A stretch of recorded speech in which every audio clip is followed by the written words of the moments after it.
Hi mga kabalda! This is Clara, ambisyosa sa Norway, na nagsasabing, bahala wara kwarta, basta may udong kag tinapa. Hala, bites na! For today's video mga kabalda, isasama ko kayo na mag-deliver ng flower sa aking friend. Friend ko dito sa may Kirkenes, Norway. Flower ang ibinigay ko sa kanya mga kabalda kasi mahilig ang aking friend sa mga halaman. Kaya may idea ako kung ano ang ibinigay ko sa kanya. At sabi ng aking husband mga kabalda, bibigyan ko rin daw ang aking kaibigan ng tsokolate. Simple gift ko sa aking friend dito sa Kirkenes. Hindi pala ako ang bumili ng gift na ito mga kabalda, kundi ang aking husband. Malaki din ang pasasalamat ko sa aking friend mga kabalda kasi siya ang nag-ayos ng aking buhok nung kinasal ako dito sa simbahan ng Kirkenes, Norway. At ito ang aking napiling bulaklak. Ito ay tunay na halaman. Napakaganda nito mga kabalda. Nabili namin ito noong March 18, 2025. Tapos, kahapon lang namin binigay sa kanya kasi wala siya dun sa bahay niya. Kaya sabi ko sa aking asawa na ibigay na namin. Habang nasa work kanina si asawa mga kabalda, ako naman ay busy sa pagluluto ng ganyan, parang puto. Basta ganun. At ito, brownies naman ito mga kabalda. Nakuha ko ang ingredients niya sa TikTok. So, sinundan ko lang at nakagawa ako ng napakasarap na brownies. At habang tulog pa ang aking husband mga kabalda, ako naman ay naglilinis. At sa time na to, akala ko hindi kami matutuloy pumunta doon sa aking friend. Kasi nga, ang aking asawa, sabi niya,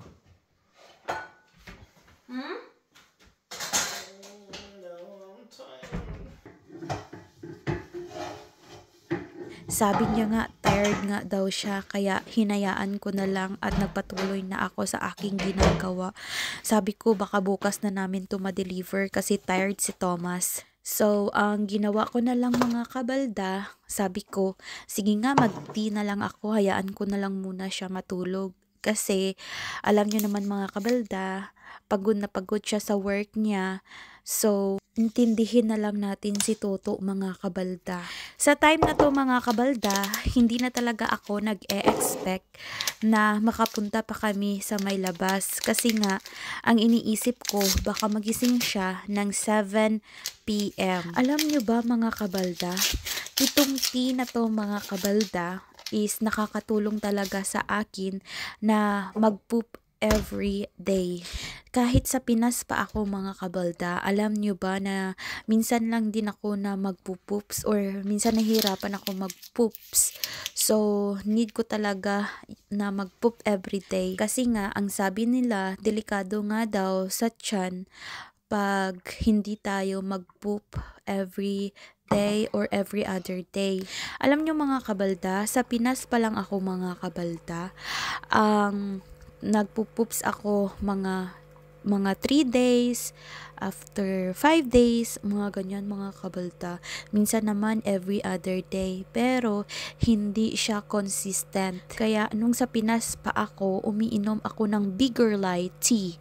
Kapag iinom ako ng Bigger Light tea, mga kabalda, sumasakit ang aking tiyan, kaya lumalabas yung mga dumi. Pero ang iniinom ko ngayon mga kabalda, ito ay normal lamang na tea. Ito ay green tea at ginger tea.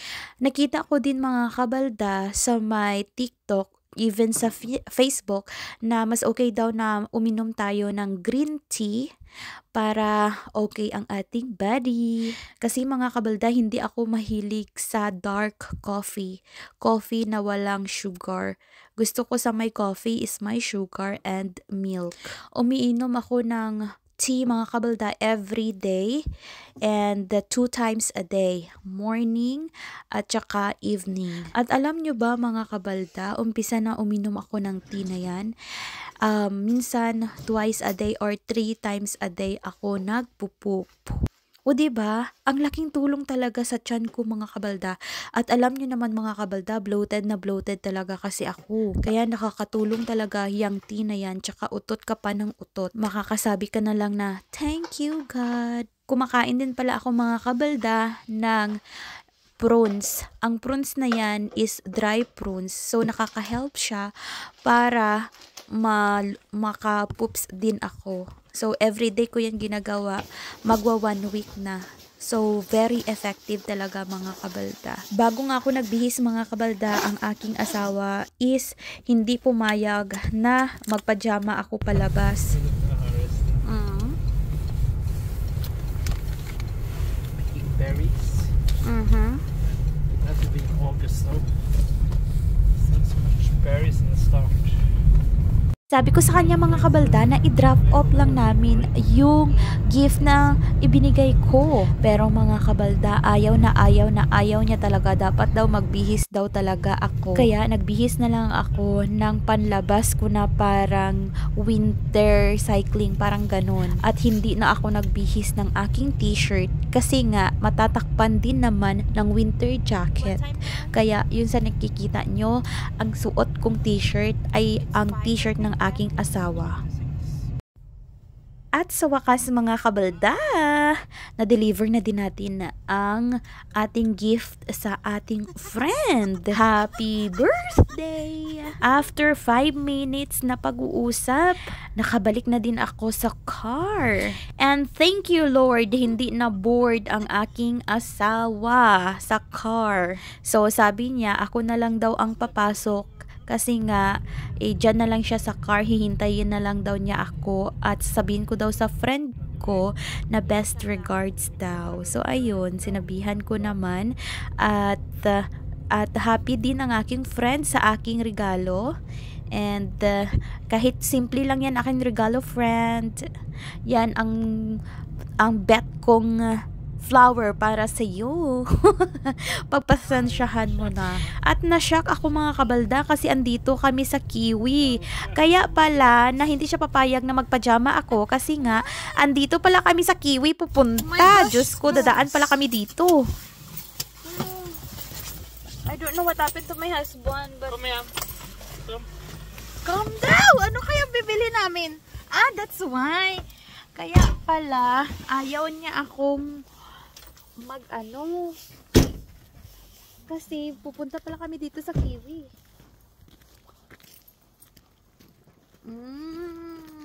Hindi pa naman ako nag-ready. I don't have that lipstick. Yeah, I will buy lipstick. I don't have. Charis lang.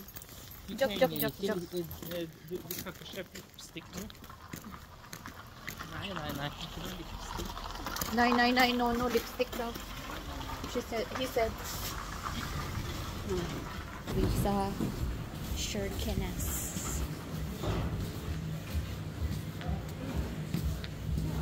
This is beautiful. Shada. You know what Shada? Whoa. Oh, Shada. Oh my God. This is my favorite flower. Wait lang, I'll show them.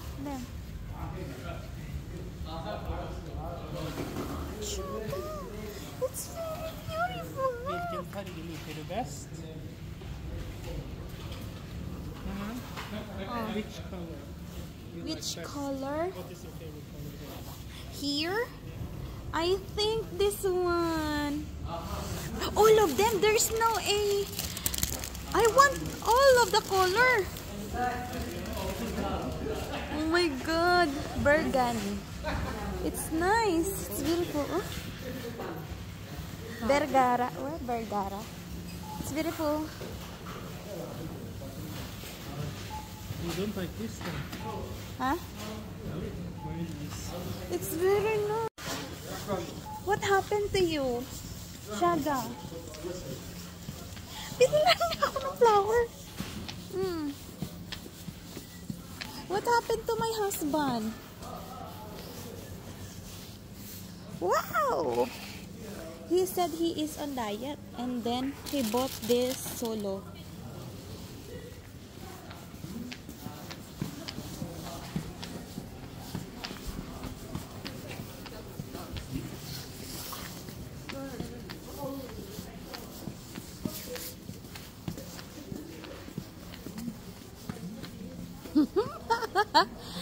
What happened to you, Shada? Potato chips.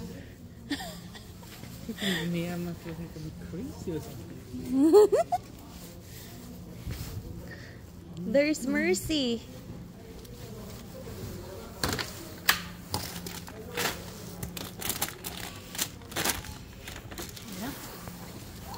And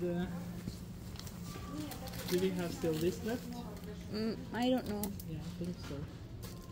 But I need more sour cream. I don't need this sour cream.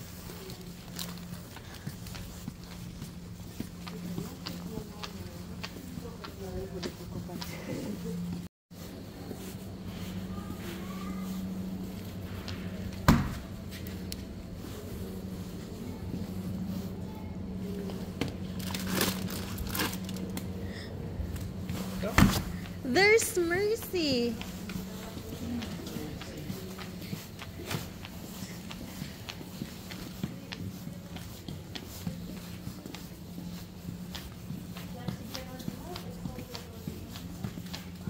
Kaya pala, ayaw niya ako magpajama lang palabas. Sabi ko kasi, na hindi naman kami lalabas or something. Finally, mga kabalda, andito na tayo sa bahay. O, diba? Nagandahan lang ako kanina sa mga bulaklak na ito. Ito rin ang isang paborito kong bulaklak. Ito ay gerbera, parang daisy type na bulaklak. Napakaganda ang color nito, mga kabalda, sa store kanina. Parang peach pink, parang ganun. Peach talaga. Basta peach siya, mga kabalda.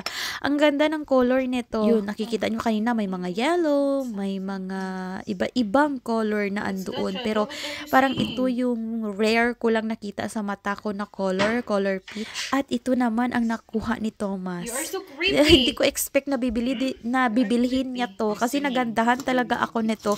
Gusto ko lang sana videohan. Pero sabi niya, yun nga sa video.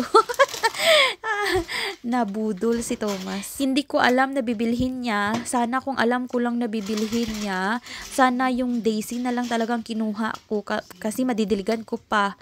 Marami pang flower ang i-harvest ko sana doon. Ito kasi mga ilang araw lang to, malanta na. Pero carebells lang, mga kabalda, as long as may flowers tayo, maganda na yan.